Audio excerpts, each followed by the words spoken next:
Hi guys, അപ്പോൾ ഇന്നത്തെ video എന്ന് പറയുന്നത് കുഞ്ഞുകുട്ടീൻ്റെ ബർത്ത്ഡേയുടെ തലേന്ന് ദിവസം നമ്മൾ അവൾക്ക് വേണ്ടി സർപ്രൈസ് ചെയ്യാൻ വേണ്ടിയിട്ട് കുറച്ച് ടോയ്സ് ഒക്കെ വാങ്ങാൻ വേണ്ടിയിട്ട് പോയതാണ് കേട്ടോ. അവളെയും കൊണ്ടാണ് പോയതെങ്കിലും ഹസ്ബൻഡ് അവളുമായിട്ട് ഇങ്ങോട്ട് പ്രാമിൽ അങ്ങോട്ടും ഇങ്ങോട്ടും പോകുമ്പോൾ ഞാൻ എല്ലായിടത്തും വെക്കുന്നുണ്ടായിരുന്നു. അതുപോലെ തന്നെ അവൾ കുഞ്ഞായതുകൊണ്ട് തന്നെ പറ്റിക്ക് എളുപ്പമാണല്ലോ. അപ്പോൾ നമ്മൾ പ്രാമിൽ കൊണ്ടുപോയി അവിടെ നിർത്തിയാലും അവൾക്ക് നമ്മൾ എടുക്കുന്ന എന്താണെന്ന് കാണത്തില്ല. അപ്പോൾ നമ്മൾ വിശന്ന് തളർന്നിട്ട് നമ്മൾ ഫുഡ് കഴിക്കാൻ വേണ്ടിയിട്ട് ഒരു റെസ്റ്റോറൻറ്റിലോട്ട് വന്നതാണ് കേട്ടോ. ഇതൊരു ചൈനീസ് റെസ്റ്റോറൻ്റ് ആണെന്നാണ് എൻ്റെ ഒരു ബലമായ വിശ്വാസം. അപ്പോൾ നമ്മൾ അവിടെ വന്നിരിക്കുകയാണ്. കുഞ്ഞു ഈ പനി വന്ന ശേഷം അവൾക്ക് ഫുഡ് കഴിക്കുന്നത് ഭയങ്കര കുറവായിരുന്നു. അതുപോലെ തന്നെ റൈസ് ഡേ കെയറിൽ പോയിട്ട് അവൾ റൈസ് കഴിക്കത്തേ ഇല്ല കേട്ടോ ഇപ്പോൾ.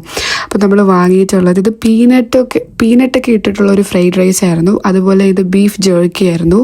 പിന്നെ വന്നിട്ട് പോർക്കായിരുന്നു കേട്ടോ. ഈ ബീഫ് ജെർക്കിയിൽ കൊണ്ട് ഭയങ്കര ഓയിലായിരുന്നു, എനിക്കത് അത്ര ഇഷ്ടപ്പെട്ടില്ല. പിന്നെ ഇത് വന്നിട്ട് പോർക്കിൻ്റെ ഒരു ഐറ്റം ആയിരുന്നു, ഇത് ഭയങ്കര ടേസ്റ്റി ആയിരുന്നു. പിന്നെ എനിക്ക് പനിയും തൊണ്ടവേദനയൊക്കെ ആയതുകൊണ്ട് ഞാനിങ്ങനെ സൂപ്പാണ് വാങ്ങിച്ചത് കേട്ടോ. അപ്പോൾ അതും കഴിച്ചു, പിന്നെ ഞാൻ ഈ സൂപ്പും കുടിച്ചു. ഇത് കുഴപ്പമില്ലായിരുന്നു സൂപ്പ്. അപ്പം ഈ ഫ്രൈഡ് റൈസ് നല്ലതായിരുന്നു. പിന്നെ നമ്മൾ ഈ ബാക്കി ഫുഡൊക്കെ വന്ന് നമ്മൾ ഒരിക്കലും വേസ്റ്റ് ചെയ്തില്ല കേട്ടോ. അപ്പം നമ്മളെല്ലാവരും ഇവിടെ ഉള്ളവരും എല്ലാവരും നാട്ടിലും അങ്ങനെയാണെന്ന് എനിക്ക് തോന്നുന്നത്. അപ്പോൾ നമ്മൾ ടേക്ക് അവേ കണ്ടെയ്നർ വാങ്ങിയിട്ട് നമ്മൾ തന്നെയാണ് ഇവിടെ പാഴ്സൽ ചെയ്യുന്നത്. നാട്ടിലെ പോലെ അവർ പാഴ്സൽ ചെയ്ത് തരത്തില്ല. പിന്നെ വന്നിട്ട് നമ്മളൊരു വാഫിൾ കഴിക്കാൻ വേണ്ടിയിട്ട് കയറി. ഇത് വന്നിട്ട് ചൂട് വാഫിളാണ് കേട്ടോ, ദുബായ് ചോക്ലേറ്റിൻ്റെ വാഫിളാണ്. അപ്പോൾ കുഞ്ഞിന് ദുബായ് ചോക്ലേറ്റ് എന്ന് പറഞ്ഞാൽ ഭയങ്കര ജീവനാണ്. അപ്പോൾ അവളിങ്ങനെ കഴിക്കാൻ ശ്രമിക്കുകയായിരുന്നു. അപ്പോൾ ഇത്രയേ ഉള്ളൂ ഇന്നത്തെ വീഡിയോ. ബൈ.